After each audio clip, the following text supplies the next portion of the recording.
कार्यक्रम के पुण्यार्जक हैं श्री कंवरलाल जी महावीर प्रसाद जी, पाटनी, मदनगंज, किशनगढ़, राजस्थान।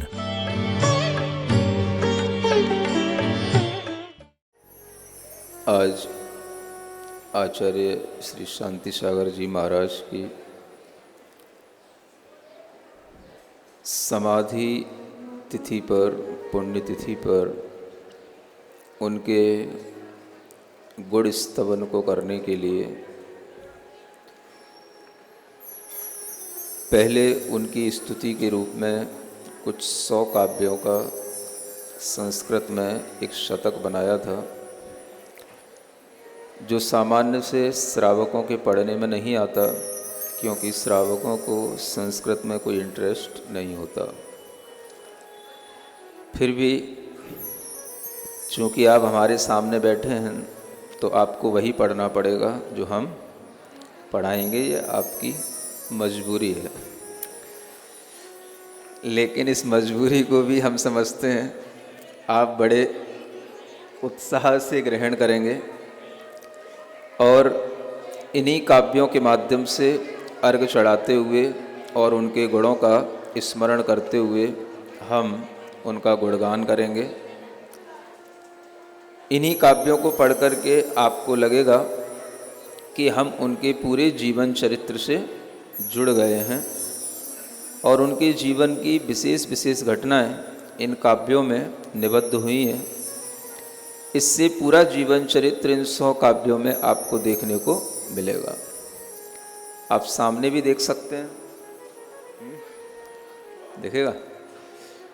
और ये काव्य, अच्छा हाँ, है ना, इसलिए किताब की आप थारामारी ना करें।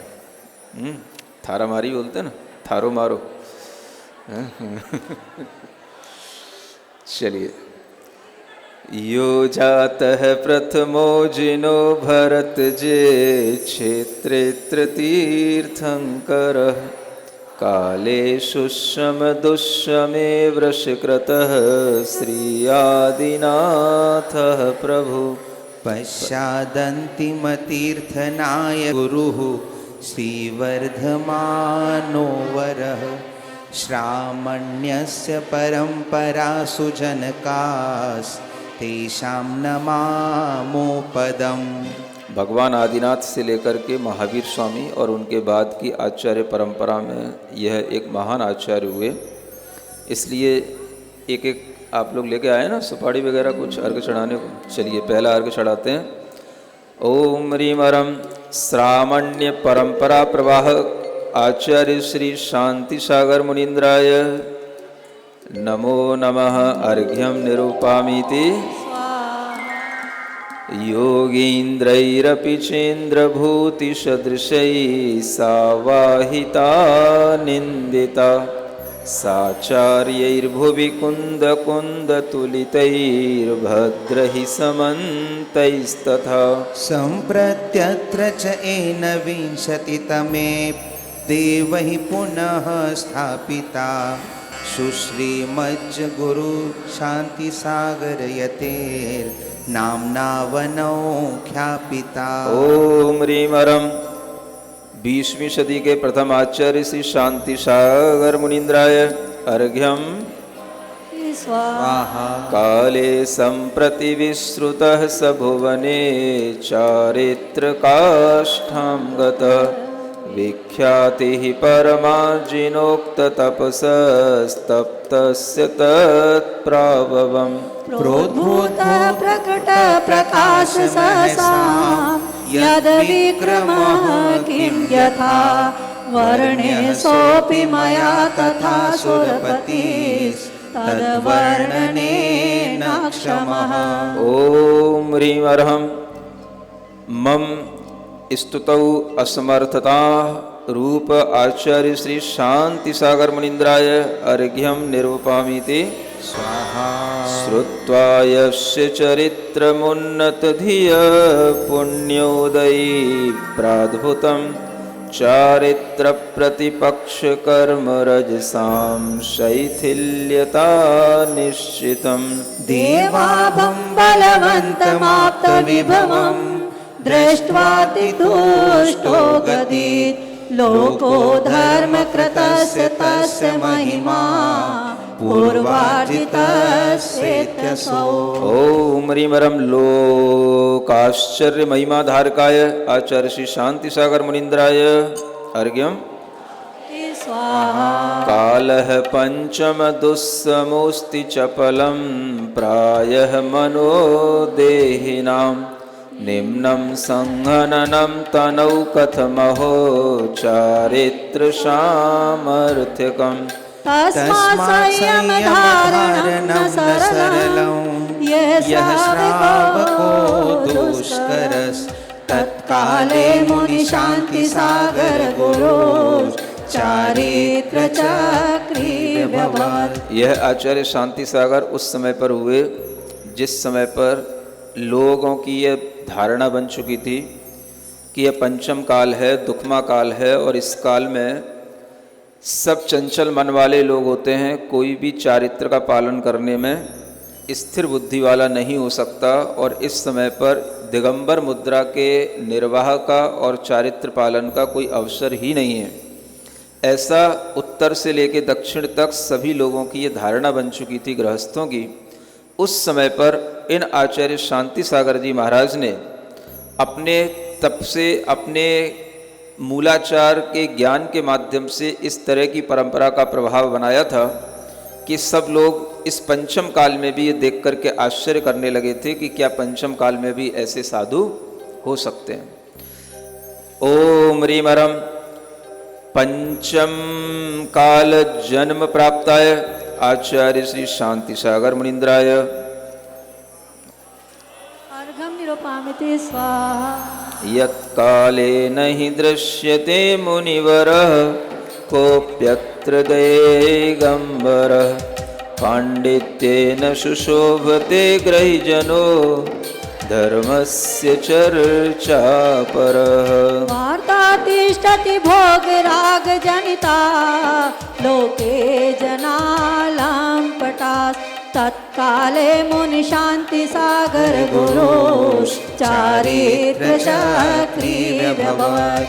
उस समय पर लोगों ने ऐसा सोच लिया था कि अब तो घर घर में पंडित ही हो सकते हैं, मुनि महाराज के दर्शन नहीं हो सकते हैं। और पंडित लोग भी यही कहा करते थे कि आप केवल शास्त्रों को पढ़ें, पांडित्य धारण करें, मुनि महाराज कहीं पर भी दर्शन को प्राप्त नहीं है। ऐसा उत्तर भारत में तो मुनि महाराज का पूर्णतया अभाव ही था। दक्षिण भारत में कहीं कहीं कोई साधु हुआ करते थे, वो भी ना के बराबर। इस तरह से जब ये समय चल रहा था विषम परिस्थिति का, उस समय आचार्य शांति सागर जी महाराज का अवतरण हुआ था। ओम ह्रीमरम विषम परिस्थिति गुरु जन्म प्राप्ताय आचार्य श्री शांति सागर मुनीन्द्राय स्वाहा। निर्ग्रंथस्य दिगंबरस्य सुधृते देशे पिषाडंबरा शैथिल्यस्य परंपरा प्रतिदिनं प्रावर्धते दुःखदा। मिथ्यात्वहि परिमण्डितं प्रतिग्रहं धर्मस्य विद्रूपता तत्काले मुनिशान्तिसागर गुरुः चारित्र चक्रीभवत्। उस विषम काल में गुरु का उद्गम हुआ। जब कहीं पर अगर कोई मुनि बनते भी थे तो उन्हें बहुत सारी परेशानियों का सामना करना पड़ता था और अनेक आडंबरों के साथ रहना पड़ता था। उस समय मुनि के रूप में भट्टारक ज़्यादा प्रचलित हुआ करते थे और उनके लिए यह नियम होता था कि वह अपने एक स्थान पर रहें और जब कभी उन्हें आहार आदि के लिए भी जाना होता था तो रास्ते में उन्हें वस्त्र पहनने पड़ते थे और जिस घर में पहुंचते थे वहां पहुंच करके वह सिर्फ दिगंबर होकर के आहार करते थे। ऐसे अनेक तरह की विषम परिस्थितियों में जब यह समय चल रहा था, उस समय पर आचार्य शांति सागर जी का अवतार हुआ। ओम ह्रीमरम विषम काले गुरु महिमा प्रकटनाय आचार्य श्री शांति सागर मुनीन्द्राय अर्घं निर्वपामि स्वाहा। यत्काले ग्रहि पंडिता बुद्धजना श्री भारते प्रोत्तरे काव्ये स्तोत्रमये लिखन्ति यदहं पश्यामि साधुं कदा। कैचित्तै परिघोषिता नयति छात्र संभाविता तत्काले मुनिशान्ति सागर गुरुश चारित्र चक्रीव्यभो। इसी भारत देश में ये जो उत्तर प्रांत है, उत्तर भारत जो कहलाता है, जिसमें आप बैठे हैं, यहाँ पर अनेक ऐसे गृहस्थ पंडित हुए, अनेक ऐसे विद्वान हुए जिन्होंने यह घोषित कर दिया था कि जब वो भजन बने हुए थे, मैं कब साधु के दर्शन करूँ, मैं कब जो है साधु का अपनी आँखों से दर्शन कर पाऊँ। इस तरह का विचार जिस समय पंडितों का यहाँ चला था, ये वही समय था। और तब के भजन आज भी चल रहे हैं, ते गुरु मेरे उर्वशो। इस तरह के भजन ये उस समय बने थे जब साधुओं के दर्शन इस उत्तर भारत में नहीं होते थे। क्वचित कदाचित कोई दक्षिण भारत में साधु मिलते थे।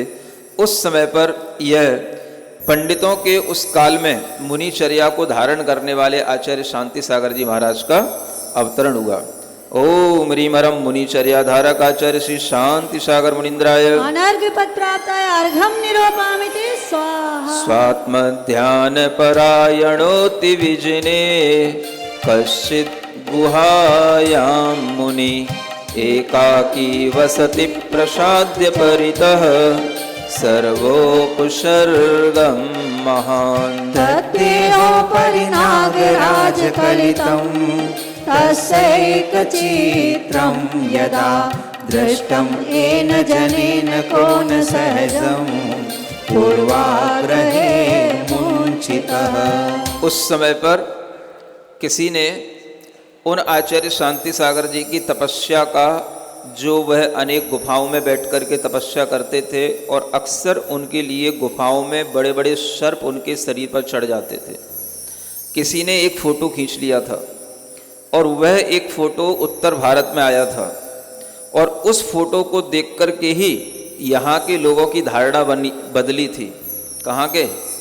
मुख्य रूप से तो जयपुर ही होगा, सबसे ज़्यादा तो पंडित यहीं पर बसते थे तो सबसे ज़्यादा पंडिताई यहीं पर होती थी, तो सबसे ज़्यादा धारणाएं भी यहीं से विकसित होती थी, है ना। सारे पंथ 13-20 सब यहीं से बने, या आगरा और जयपुर के बीच में ही। तो उस समय पर जब एक विशेष चित्र उनका देखा गया कि वह बिल्कुल ध्यान में मग्न है, और आपने भी शायद वो कभी चित्र कहीं देखा हो, घरों घरों में आजकल मंदिरों में भी लगा रहता है, बहुत पुराना चित्र है वो, और नागराज उनके गले में लिपटा हुआ है। ऐसा चित्र देख करके तब लोगों के मन के अंदर आया कि आज भी कहीं पर दिगंबर साधु विद्यमान हैं और तपस्या में रत हैं। ओम ह्रीमरम चित्र प्रभावना कराय आचार्य श्री शांति सागर मुनिंद्राय अनर्घ्य पद प्राप्ताय अर्घ्यं निरूपयामि स्वाहा। दृष्टं येन जनेन चित्रमतुलं साश्चर्यभावं गतो जैना जैनकुले प्रजातमनुजा सर्वे प्रसन्नं गता। नाधिके नहि वर्तते भुवि वरात् वेशाच्च दैगम्बरा देवं सर्वजनैस्तदाय भगतं पुत्रापि वै सद्गुरुः। ओम ह्रीमरम दिगंबर सद्गुरु आचार्य श्री चारित्र चक्रवर्ती शांति सागर मुनिंद्राय अर्घ्यं निरूपयामि स्वाहा। आचार्य वर्य सुसमाहित चेत्र संकल्प धारित सुधीर जगदेक मित्र सिद्धांत वारिधुत सर्व कषाय काम काले कलो मम कृते समुदीयसे त्वम्। ऐसे आचार्य प्रवर का उदय मानो हम सब जीवों के कल्याण के लिए ही हुआ हो, जिनके कारण से वह मुनि परंपरा का प्रभाव आगे बना। ऐसे ममार्थ गुरु उदय प्राप्ताय आचार्य श्री शांति सागर मुनिंद्राय अर्घ्यं निरूपयामि स्वाहा। आंग्लैश्च शासन कृते मोगलैश्च देशे सद्भारते श्रमण सद्ग्रह मेधितातिः लुप्ता तदा विषमता समये प्रभासि श्री शांति सागर मुनीन्द्र रविर यथाभ्रे। अंग्रेजों के शासन काल में भी इन्होंने विहार करके जगह जगह पर मुनियों पर लगे हुए जो प्रतिबंध थे विहार के लिए वो हटवाए थे और पूरा दक्षिण से लेकर के उत्तर तक विहार किया था। यह सभी के ज्ञान में आता है। और न केवल इधर राजस्थान जयपुर इत्यादि बल्कि आगे दिल्ली तक भी उनका गमन हुआ था। और दिल्ली में भी लाल मंदिर लाल किले के सामने उन्होंने एक चित्र इसीलिए निकलवाया था ताकि लोग ये जान सकें कि यहाँ पर दिगंबर मुनि महाराज आते हैं और किसी भी तरह का प्रतिबंध नहीं है। उस समय पर अंग्रेजों के द्वारा अनेक तरह के प्रतिबंध होते थे और उन्हें अनेक तरह से विहार करने में कठिनाइयाँ भी होती थीं, लेकिन जितना दृढ़ता आचार्य महाराज की थी उतनी दृढ़ता उन अंग्रेजों में उस समय नहीं रहती थी, या यूं कहें कि वो अपनी दृढ़ता उन आचार्य महाराज की तपस्या के आगे उन्हें अपनी दृढ़ता को भी छोड़ना पड़ता था और उनका विहार सर्वत्र उन्हें कराना पड़ता था। ऐसा उन्होंने जबरदस्ती करके भी कई जगह पर विहार के प्रतिबंधों को तोड़ करके भी उन्होंने अपना गमन किया था और पूरे देश के अंदर ये भाव दिया था कि मुनि दिगंबर मुनि का प्रवाह विहार कहीं पर भी रोका नहीं जा सकता। ओम ह्रीं रम आंग्ल शासने मुनि परंपरा प्रवाह का आचार्य श्री शांति सागर मुनीन्द्राय अर्घ्यं निर्वपामिते स्वाहा। संसार सागर निमज्जदशेष जंतु पुण्य प्रताप महिमानमहं हि मन्ये आकस्मिकोऽत्र भुवि तारकवानसित्व मुद्धारका जननत कथमन्यथात। ओम ह्रीं रं संसारोद्धारक गुरु आचार्य श्री शांति सागर मुनीन्द्राय अर्घ्यं निर्वपामिते स्वाहा। ये साधयन्ति विरतिं किल पाप कार्यात् गुप्तेत्रयैः समिति भाव पवित्रितेऽपि। श्रीवीरदेव मुख निर्गत चारुव्रतं तेषां हितं नियतमेव करोत्यवादी। ओम ह्रीं रं वीर चारित्र धारक आचार्य श्री शांति सागर मुनीन्द्राय अर्घ्यं निर्वपामिते स्वाहा। श्रामण्य चारित युतार्ष समस्त वेदान् ज्ञात्वा पुरा परम संयम तत्परो यः भवतारकायन गृहीत महाव्रतेऽपि सत्याश मार्ग कठिनेत्र भवान चालित।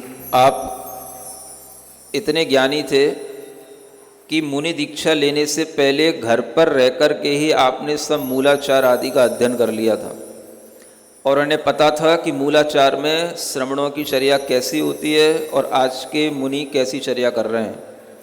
और इस बात का उन्हें पहले से ही आभास था और ये दृढ़ता भी उनके अंदर थी कि हम जब मुनि बनेंगे तो इसी तरह की मुनिचर्या का निर्वाह करेंगे जैसा मूलाचार में लिखा हुआ है। इस तरह से भट्टारकों के युग में उन्होंने एक बहुत बड़ी एक अलख जगाई थी। जब मुनि महाराज नाम मात्र के होते थे, कहने भर के होते थे, उस समय पर मुनियों के दर्शन दिगंबर रूप में सामान्य श्रावकों को कभी नहीं होते थे। भट्टारकों के उस प्रवाह के कारण से मुनि परंपरा बिल्कुल ही लुप्त हो चुकी थी। उस समय पर उन्होंने इस मुनिचर्या को बड़े साहस के साथ आगे बढ़ाया था और उन्हें उसमें अनेक प्रकार की कठिनाइयों का सामना भी करना पड़ा था। ओम ह्रीं रं भट्टारक युगे मुनिचर्या प्रवाह काचार्य श्री शांति सागर मुनीन्द्राय अर्घ्यं निर्वपामिते स्वाहा। अंतः प्रमादमखिलं परिभाव्य भावैः सद्यान बोध जनितैः केलसा प्रमत्तैः सद्भाव शोधिमतुलामिह साधयन् यो निजं प्रशंस परम सौख्यमनाप्तवाञ्च। ओम ह्रीवरम सदा प्रमत्त सेवी आचार्य श्री शांति सागर मुनीन्द्राय अर्घ्यं निर्वपामि ते स्वाहा। ये नेह कोपजनितानल कर्म पाक सज्ञान पेयवशितः शमितः सुखेन। सामायिकादिचरितस्य विशुद्धिवृद्धिं सम्भावयन् चरति यो जयतात् सूरिः। आचार्य शांति सागर जी महाराज न केवल नाम से शांति सागर थे बल्कि अंतरंग के भावों से शांति सागर थे, है ना। जैसा लोग कहते हैं भाई ये तो शांति प्रसाद हैं लेकिन ज्वाला प्रसाद दिखाई देते हैं, ऐसा उनके जीवन में नहीं था। वो भीतर से भी उतने ही शांत थे और विपरीत परिस्थितियों में भी बड़े शांत रहा करते थे। अगर आप कभी उनके जीवन चरित्र को पढ़ें तो आपको आश्चर्य से आपका मन भर जाएगा। जब उन्होंने क्षुल्लक दीक्षा ली थी उस समय पर भी उन्होंने यही मन में दृढ़ता लाई थी कि जिस तरह से क्षुल्लक चर्या का निर्वाह मूलाचार या श्रावकाचार आदि ग्रंथों में लिखा है हमें वैसा ही करना है। ऐसा नहीं कि जैसे पहले श्रावक भी इसी तरह से कहा करते थे और वहाँ पर उन दक्षिण भारत में एक विशेष पुजारी हुआ करते थे जिन्हें उपाध्याय कहते हैं। वो क्या करते थे कि मुनि महाराज के लिए नियमित कर देते थे कि कल आपको इन घर में भोजन करने के लिए जाना है, और वहाँ से उनको पैसा भी मिलता था और उनको भोजन करने को भी मिलता था। इससे उनका जीवन चलता था। किसका? उपाध्याय का। और यही चर्या चलती थी, समझ आ रहा है। तो उस समय पर वह जब क्षुल्लक महाराज भी बने तो भी उन्होंने कहा कि नहीं, हम ऐसी उद्दिष्ट चर्या वाला भोजन नहीं करेंगे।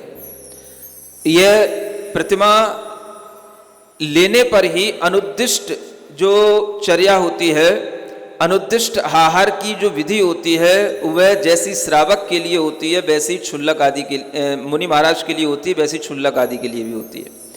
तो क्षुल्लक चर्या में भी उन्होंने जब शुरुआत में वहाँ पर कोई उनके लिए भोजन आदि नहीं कराता था तो कई बार उन्हें 4-4, 5-5 दिन तक भी निराहार रहना पड़ता था।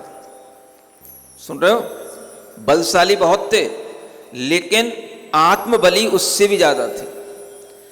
कई बार उनके लिए इस तरह से भोजन नहीं मिला क्षुल्लक अवस्था में, वो अपना समय पर आहार करने के लिए निकले, श्रावक को कुछ पता ही नहीं, उन्होंने पड़गाहन किया ही नहीं और वो इस तरह से बिना आहार के भी रह जाते थे। लेकिन फिर भी कभी क्रोध नहीं करते थे। कोई भी उनसे आकर के कुछ पूछता था, कहता था तो बिल्कुल शांत भाव से बैठे रहते थे, क्रोध नहीं करते थे। यही सोचते थे श्रावक को एक ना एक दिन समझ में आएगा कि हमें क्या करना चाहिए। और इस तरह से उन्होंने लगभग 2-3 साल व्यतीत किए। कभी कोई आहार श्रावक ने करा दिया तो करा दिया, कभी कुछ पानी पिला दिया तो पिला दिया, नहीं तो कुछ नहीं खिलाया तो उसके बिना ही वो रह जाते थे। तो शुरू का जीवन उनका बड़ा कष्ट का 2-4 साल का व्यतीत हुआ क्षुल्लक अवस्था में भी। और फिर बाद में उन्होंने मुनि अवस्था धारण की। तब तो उनकी महिमा का क्या कहन किया जाए, वो तो आगे आपके लिए अभी पढ़ने सुनने को मिलेगा ही। कहने का मतलब यह है, सबसे ज़्यादा क्रोध अगर व्यक्ति को आता है तो कब आता है? जब उसे अनुकूल भोजन नहीं मिलता है। देख लेना ढंग से, समझ में आ रहा है ना। और वही उस साधक की परीक्षा होती है। और उस समय पर वह बिल्कुल शांत भाव रखते थे जब उन्हें कई दिनों तक भी भोजन प्राप्त नहीं होता था। किसी भी श्रावक के लिए उल्टा सीधा नहीं बोलते थे, यहाँ कैसे श्रावक हैं, कहाँ चक्कर में पड़ गए, ये कौन सा देश है, ये कैसा काल है, क्यों हमने दीक्षा ले ली, इन श्रावक के बीच में फंस गए, ये ऐसे मूर्ख श्रावक हैं, कैसे भी आहारचर्या कराना नहीं जानते। ऐसी कोई भी उल्टी सीधी भाषा वो कभी अपने मुंह से नहीं निकालते थे। समझ आ रहा है ना। ये कहलाता है शांत भाव। ओम ह्रीमरम क्रोध रहित गुरु आचार्य श्री शांति सागर मुनीन्द्राय अर्घ्यं निर्वपामि ते स्वाहा। क्रोधादि भाव कलुषायित चित्त वृत्ति स्वभ्रादि दुर्गति निमित्त करीति मत्वा।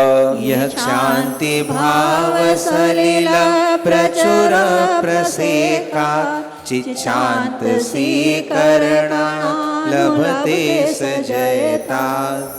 ओम ह्रीमरम दुर्ध्यान रहित गुरु आचार्य श्री शांति सागर मुनीन्द्राय अर्घ्यं निरूपयामि स्वाहा दुर्वार दुख समुदाय समापतन्तं लोकद्वयाहितकरं निखिलार्तविश्वम् सम्यक् विलोक्य भवभीतिविधिं विवर्ध्य संतर्पणं निजचिदिह करोति साधु। ओम ह्रीमरम निजात्म संतुष्टाचार्य श्री शांति सागर मुनीन्द्राय अर्घ्यं निरूपयामि स्वाहा दृष्ट कदा न मदनस्य मदस्य दर्प ऐश्वर्य रूप कुल जाति तपोधनानां प्रोत्तुङ्गमान घन शैल विघातनार्थं सन्मार्दव प्रहरणेन विभाति शान्ति। ओम ह्रीमरम मार्दव धर्म धारक आचार्य श्री शांति सागर मुनीन्द्राय अर्घ्यं निरूपयामि स्वाहा केचित्तपोभिरखिलैर्हित साधनार्थं कुर्वन्ति ते निकृतिवन्त इहोद्यमं तत् माया प्रपञ्चरहितो गुरु शान्ति सिन्धु लोकद्वयीं हितकरीं कुरुते सुरतिम्। ओम ह्रीमरम माया प्रपंच रहित आचार्य श्री शांति सागर मुनीन्द्राय अर्घ्यं निरूपयामि स्वाहा यह ख्याति लाभ जन पूजन तो नपेक्षो लोभार्थ भाव विकल परमार्थ सेवी मोक्षेऽपि लोभरहितः सुखमात्मनीनं वित्ते स्वयं सययतां मुनिशान्ति सिन्धु।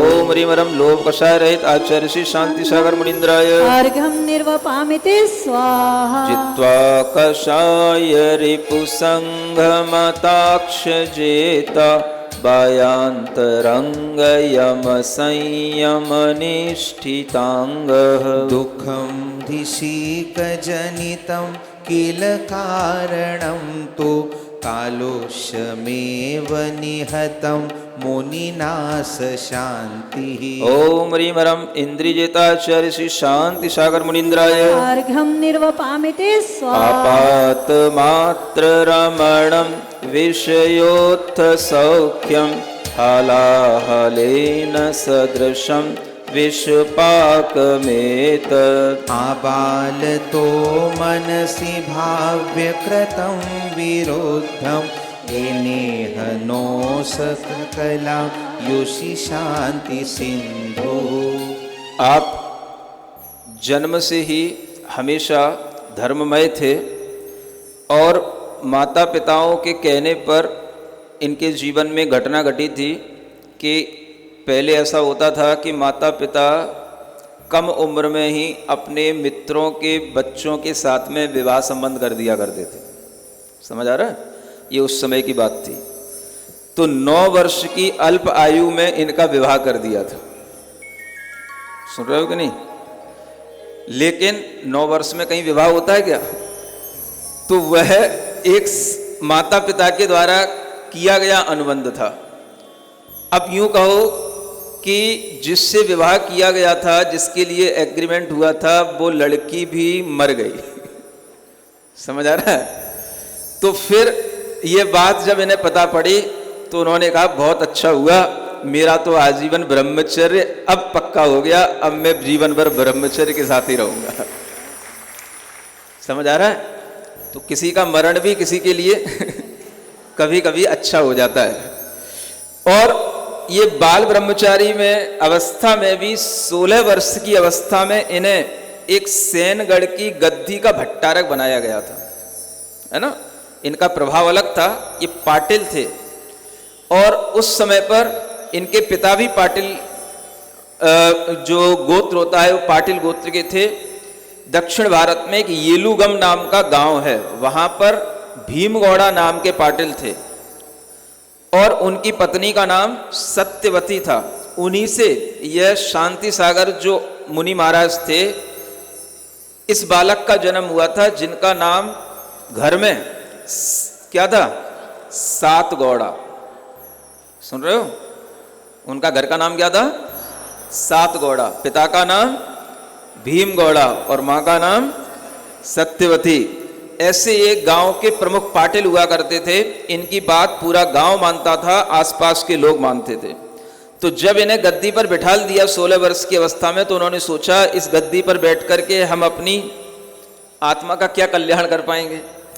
ऐसा विचार करके 2 वर्ष के बाद ही माने उन्होंने उस गद्दी से हट करके और निर्ग्रंथ दीक्षा धारण कर ली थी। मतलब उन्होंने इस तरीके की एक निर्ग्रंथ वृत्ति बना ली थी कि हम इस गद्दी से भी मुक्त होते हैं, और वह उस गद्दी से हट गए थे। फिर उन्होंने जब क्षुल्लक दीक्षा धारण की तो उस समय पर 1837 में इनकी क्षुल्लक दीक्षा हुई थी। कौन सी सन में? हाँ, और वह क्षुल्लक दीक्षा का ये शक संवत बता रहा हूं 1837 शक संवत के अनुसार। ईसवी संवत अलग होती है। अब उस समय पर जब क्षुल्लक दीक्षा हुई तो क्षुल्लक दीक्षा होने के बाद में फिर ये ऐलक दीक्षा भी इनकी हुई, और ऐलक दीक्षा इनकी गिरनार जी में हुई। और वह ऐलक दीक्षा इन्होंने जब ग्रहण की उसके बाद में फिर ये अपने दक्षिण भारत में सांगली वगैरह पहुंच गए। तब वहां जाकर के उन्होंने हमेशा के लिए वाहन का त्याग किया। ये उस समय की बात बता रहा हूं। तो उस समय पर फिर बाद में जो इनके गुरु थे देवेंद्र कीर्ति मुनि महाराज, जिनसे इन्होंने निर्ग्रंथ मुनि दीक्षा धारण की थी, वो भी उस समय पर भट्टारक ही थे। लेकिन इनके अपनी मुनि वृत्ति का ऐसा प्रभाव पड़ा कि इनके उस मुनिचर्या को देख करके उनके गुरु जो भट्टारक थे, यद्यपि वो भी बहुत तपस्वी थे, बहुत आजन्म ब्रह्मचर्य व्रत को धारण करने वाले, अपने अंतरंग गुणों से परिपूर्ण रहते थे, लेकिन वो एक समय का ऐसा प्रभाव था कि उन्हें वही करना पड़ता था जो वहां आसपास के लोगों में कहना पड़ता था या वो लोग करवाते थे। तो उस समय पर जब उन्होंने देखा कि इन शांति सागर ने अपना मुनि धर्म अच्छे ढंग से निर्वाह कर लिया है, तो बाद में उनके गुरु देवेंद्र कीर्ति मुनि महाराज भी उसी तरह से फिर निर्ग्रंथ चर्या का निर्वाह करने लग गए। इस तरह से अपने समय में इन्होंने बहुत संघर्ष किया, और वो संघर्ष अगर आप समझें तो वो वैसा ही कुछ समझ में आता है जैसा आदिनाथ भगवान के समय पर हुआ। आदिनाथ भगवान को आहार चर्या में बहुत संघर्ष करना पड़ा, 6 महीने तक घूमना पड़ा। कोई उनके लिए पड़गहन आदि की विधि नहीं जानता था। उसी तरीके से आचार्य शांति सागर जी महाराज को परंपरा का एक तरह से जब चेंज करना होता है तो कई महापुरुषों को अनेक तरह के संघर्ष भी करने पड़ते हैं, और इस तरह के संघर्ष के साथ में उन्होंने अपना जीवन आगे बढ़ाया था। आपात मात्र रमणम, ये हो गया।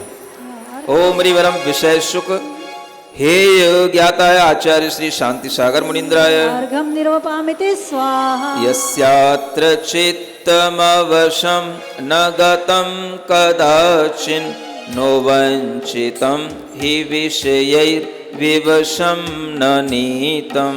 नो व्याकुली भवति तैरनिशं स्थिरं यत् तस्य प्रवन्द्य गुणमाप्तुमहं प्रवन्दे। यह जो निर्ग्रंथ वृत्ति होती है वह उन्होंने अपने घर से ही धारण कर रखी थी।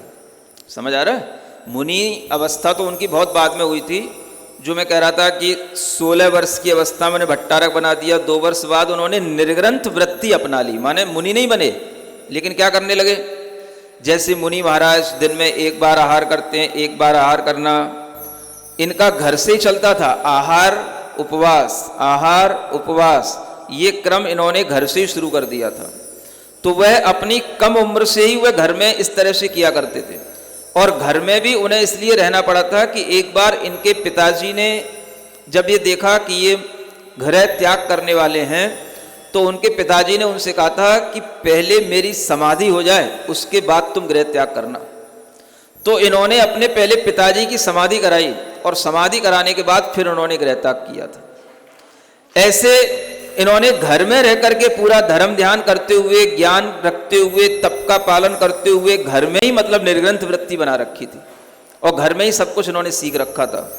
इसलिए बचपन से ही ये बिल्कुल उसी त्याग तपस्या के स्वभाव वाले, और बाद में फिर इन्होंने जब दीक्षा ली तो फिर उसके बाद में तो इनकी तपस्या का प्रभाव दिग दिगंत तक फैलने लगा था। ओम ह्रीं रम निश्चल चित्त धारक आचार्य श्री शांति सागर मुनीन्द्राय अर्घं निर्वपामिते स्वाहा। यस्मान् मनो गुण गुरोर्न कलंकितं हि यत्नं विना निखिल सिद्धियुतः सजातः। कर्मांगवतनो कुर्माङ्गवत्तनो निविष्टरसिकजालं यशं प्रणोति तमहं प्रणमामि शान्ति। ओम ह्रीं रम गुप्तयुक्ताचार्य श्री शांति सागर मुनीन्द्राय क्रोधानलं समजलेन च मार्दवेन मानं त्रियोगसरलेन निवार्य मायां। लोभं सुशान्ति सुखतोषबलेन धूत्वा नैर्मल्यमन्तसि विभावयति ओम ह्रीं रम चतुष्कसाय शामकाचार्य श्री शांति सागर मुनीन्द्राय अर्घं निरूपामिते स्वाहा। क्रूरा प्रबद्ध रिपुता भुवि जन्तवो ये मत्सरान्वित धियः कलह प्रियाश्च।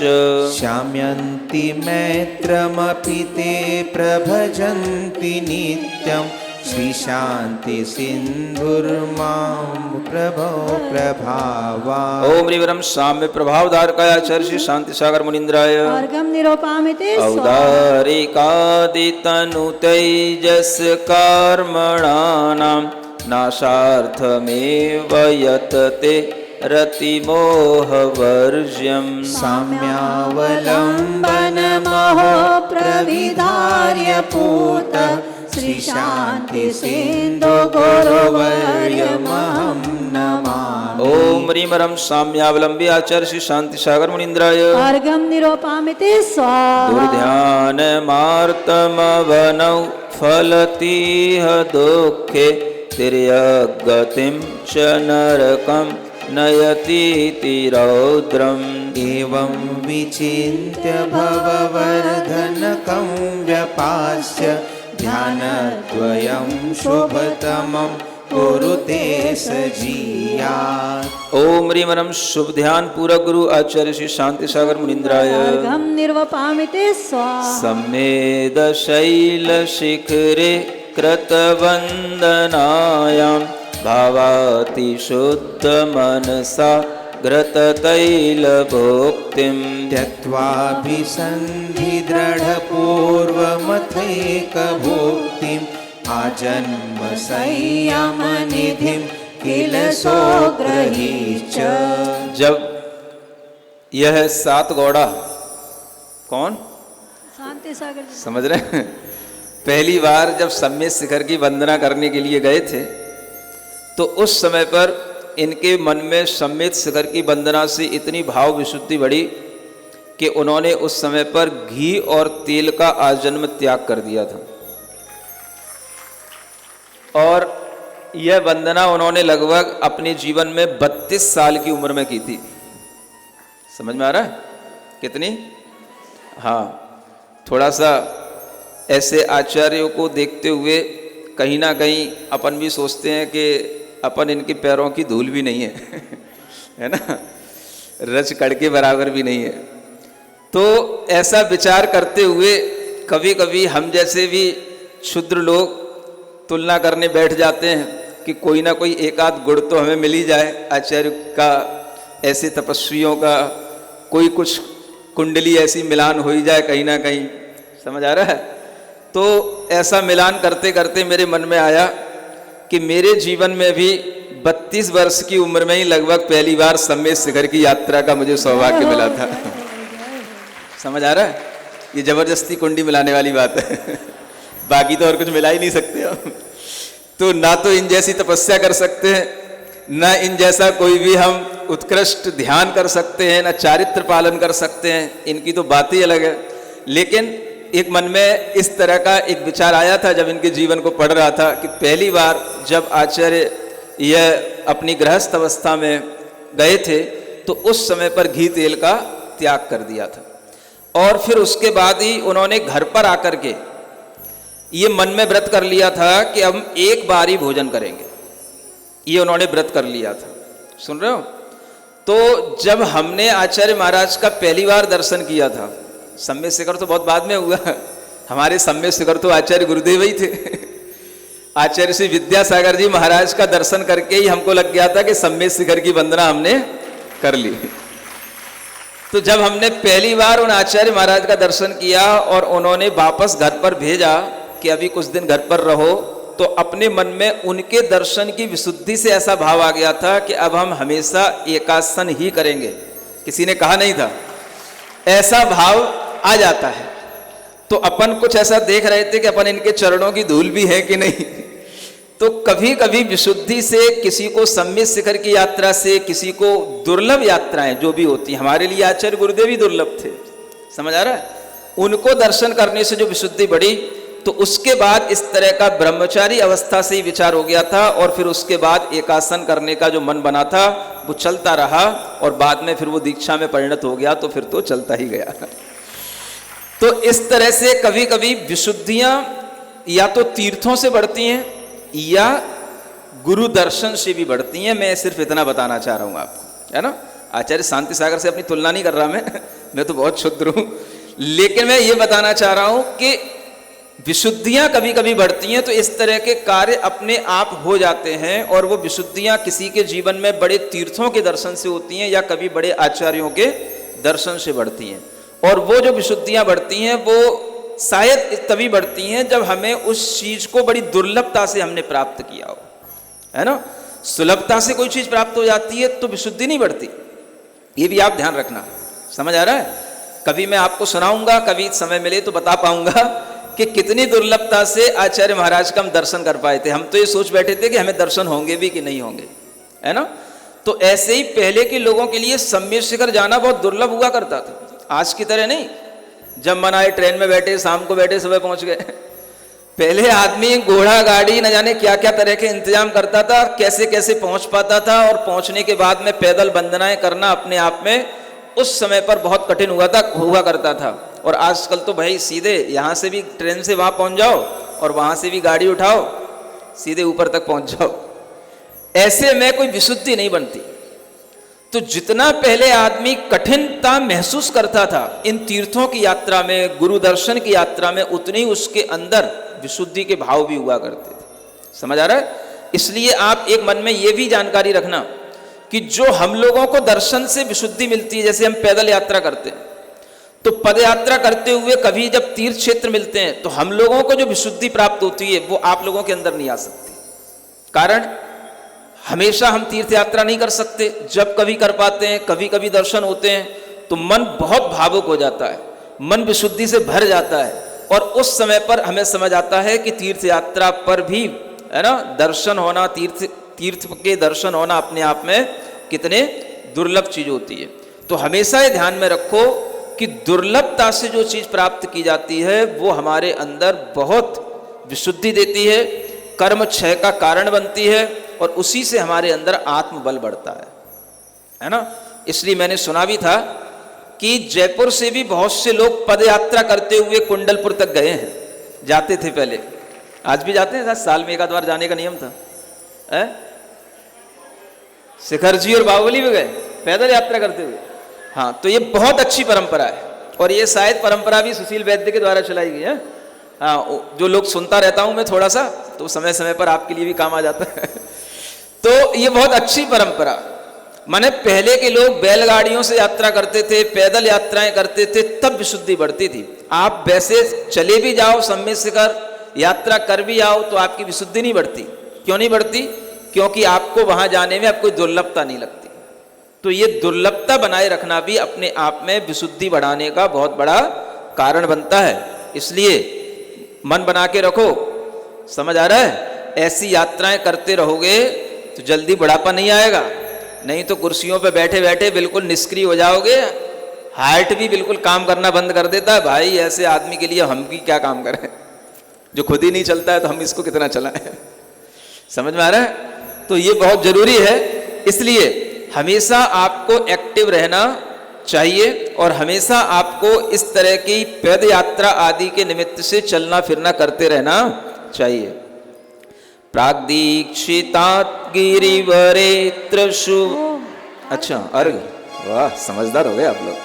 ओम ह्रीमरम सम्मेद गिरि पर्वत यात्रा कराए आचार्य श्री शांति सागर मुनीन्द्राय। अर्घम निरूपयामि स्वाहा।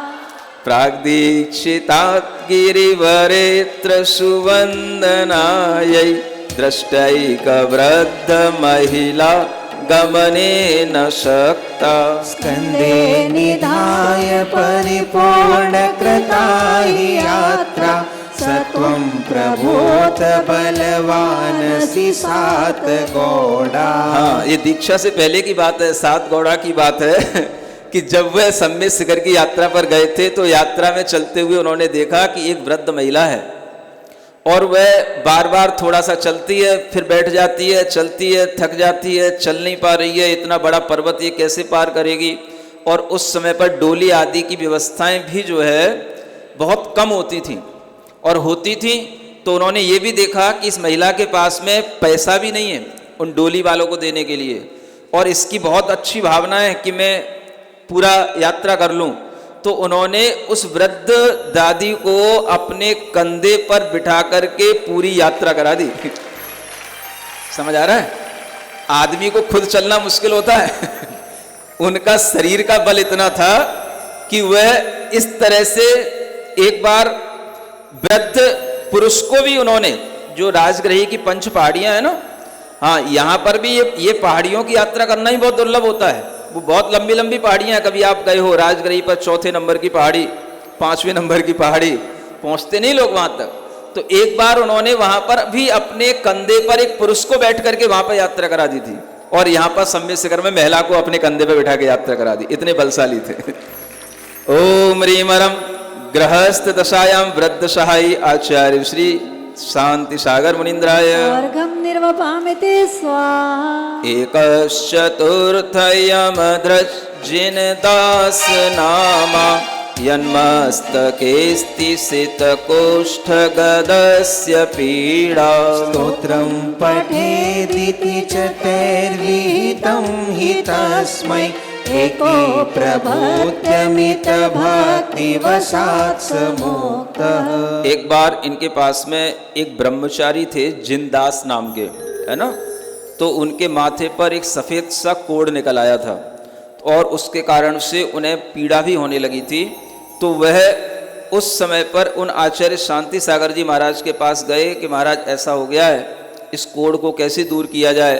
तो उन्होंने कहा एक ही भाव स्तोत्र का भक्ति से पाठ करो, और उस पाठ को करते करते जो आपके लिए उस समय पर जो सामने जल वगैरह रख लेना अपने सामने, और फिर उस जल को अपने मस्तक पर लगा लेना। इस तरह से करते हुए उन जिनदास ब्रह्मचारी ने एक ही भाव का पाठ किया और कुछ ही दिनों में उनके इस तरह की विधि से उनका वह कोढ़ दूर हो गया। ये विधि किसने बताई? उन शांति सागर जी आचार्य महाराज ने। ओम ह्रीमरम एक ही भाव स्तोत्र प्रभाव कराया आचार्य श्री शांति सागर मुनीन्द्राय। अर्घ्यं निरूपयामि स्वाहा। संप्राप्य कालमिह पूर्व भवानुबद्धा वैराग्यमाप्तमिव वीरजिनैननेजात्। नैसर्गिकं हि गुरुणा विरतं तथैव जातं विनाशदुपदेशमहो स्वभावा। हाँ, कई लोग पूछते हैं इनको वैराग्य कैसे हुआ, है ना, वैरागी को देख करके लोग पूछते हैं आपको वैराग्य कैसे हुआ। सुन रहे हो? तो ऐसे ही किन्हीं किन्हीं के जीवन में देखा जाए तो कोई वैराग्य का कारण भी नहीं होता है और वैरागी होते हैं। समझ में आ रहा है ना?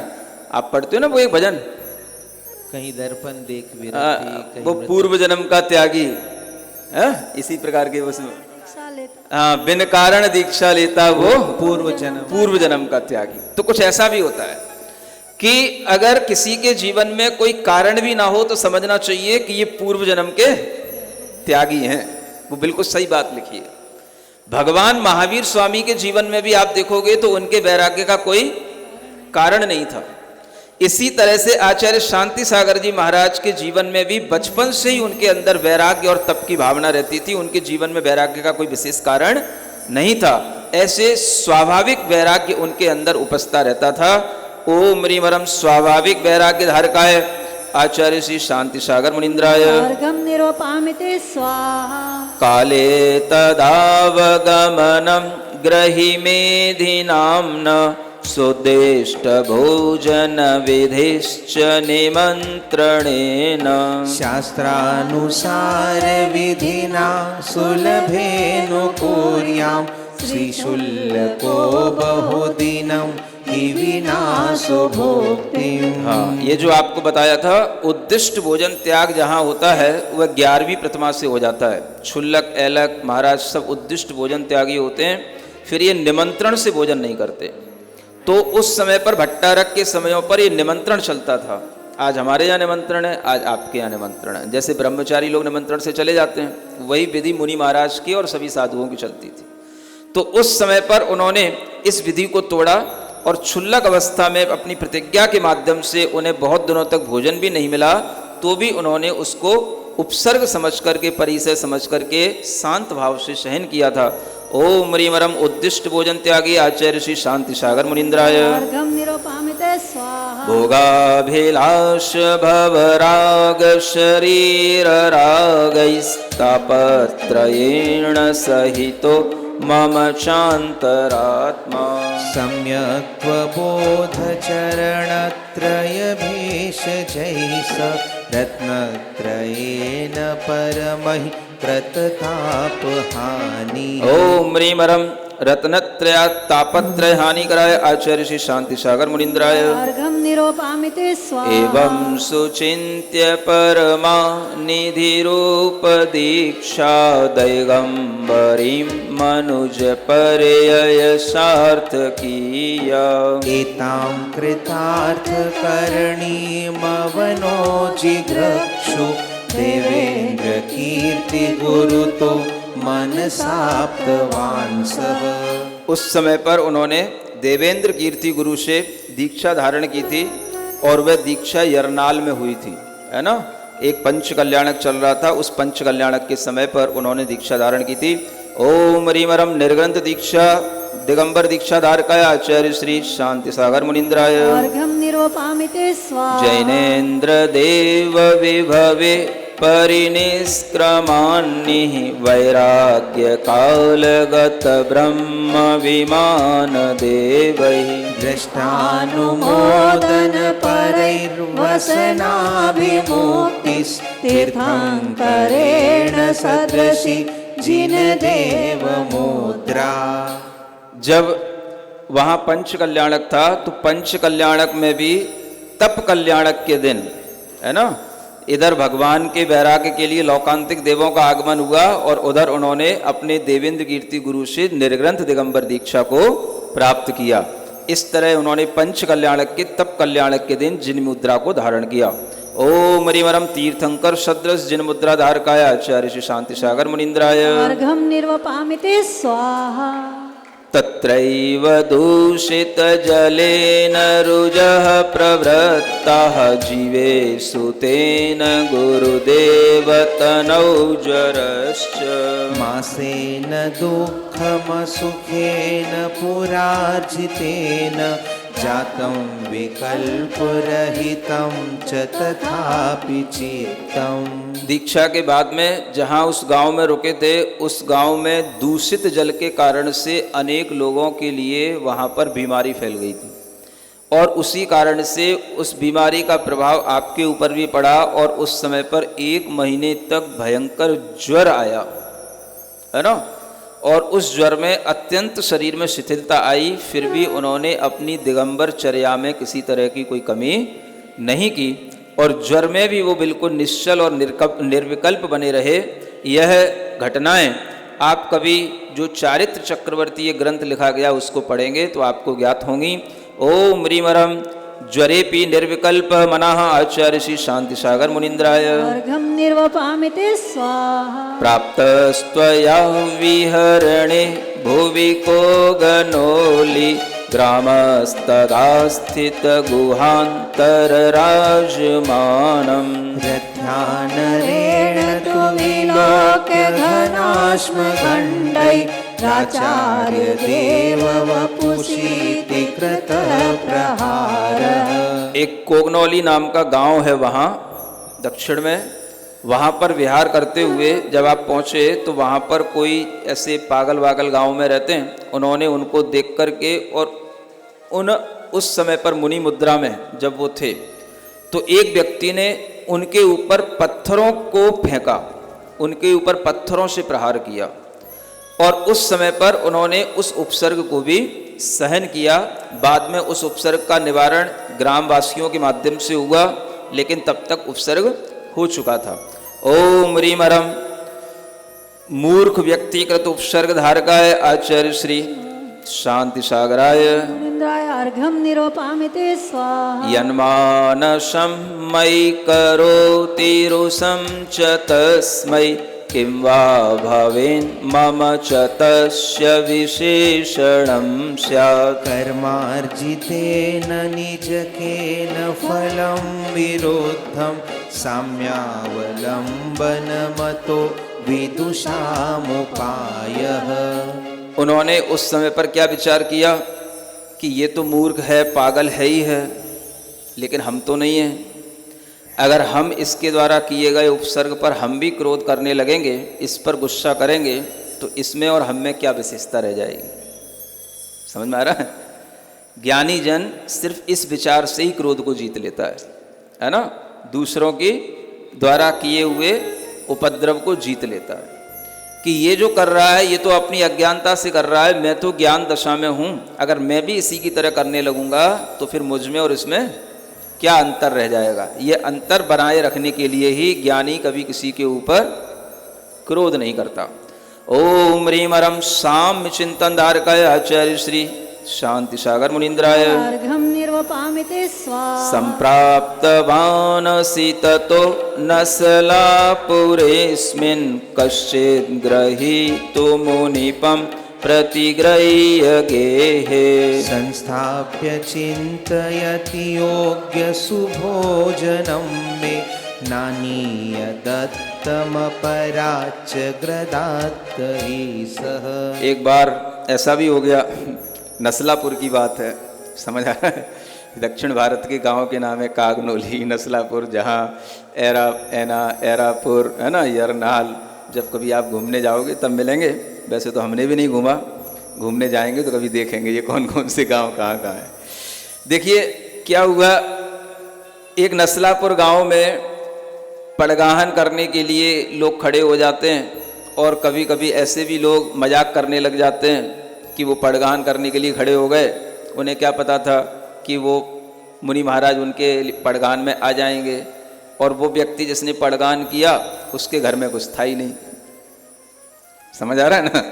पड़गाहन करके महाराज को ले गया और ले जा करके जब वहाँ बिठा दिया तो अब उसके हाथ पैर फूल गए। अब क्या करें समझ आ रहा है। अब वो इधर उधर देखने लगा, घर में कुछ है ही नहीं है। और इधर उधर से जब उसको थोड़ा समझ में आया तो कुछ और लोगों के माध्यम से है ना उसे कुछ सामग्री प्राप्त हुई, तो उसने जो है दूसरों के घर से ला कर के उनको उस समय पर आहार करा दिया और उन्हें आचार्य महाराज कुछ पता नहीं पड़ा। समझ आ रहा है।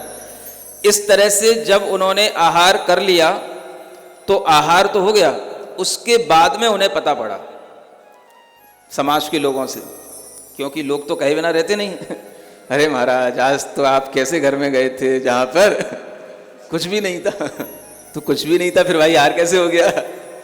तो फिर कैसे हो गया, तो जैसे हो गया वैसे श्रावकों ने बता दिया। जब श्रावकों ने बता दिया तो उन्हें बड़ा वो लगा, ये तो मेरे द्वारा बहुत अनर्थ हो गया। तो उस समय पर उन्होंने उसका प्रायश्चित्त भी धारण किया। इस कार्यक्रम के पुण्यार्जक थे श्री कंवरलाल जी महावीर प्रसाद जी, पाटनी, मदनगंज, किशनगढ़, राजस्थान।